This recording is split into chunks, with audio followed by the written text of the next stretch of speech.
అప్పుడెప్పుడు మా తాత ముత్తాతల నాడు కొక్కిలి దేవరా అని కొండల మధ్య ఉండేవాడంట.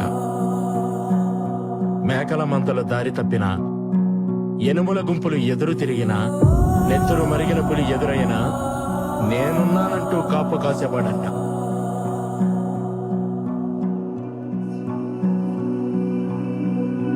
అప్పుడొచ్చినాడు దొరా యనమల రేవంత్ రెడ్డి అనే నేను. సోమలయ్య మాస్టారి కొడుకు 10 ఏండ్ల తర్వాత ఊరికి.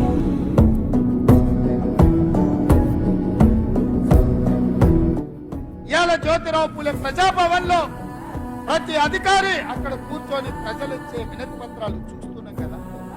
ఎప్పుడైనా సెలవు తీసుకున్నా పిల్లలు, ఎప్పుడైనా అలసిపోయినట్టు కనిపించినా, నాకు కష్టం వచ్చినా కాలు వచ్చినా అరిమి పెట్టుకొని ఓపికగా ప్రజలు విశ్వాసంతో నమ్మకంతో ఒక గొప్ప బాధ్యత తెలంగాణ రాష్ట్ర ముఖ్యమంత్రికి ఇచ్చిండ్రు.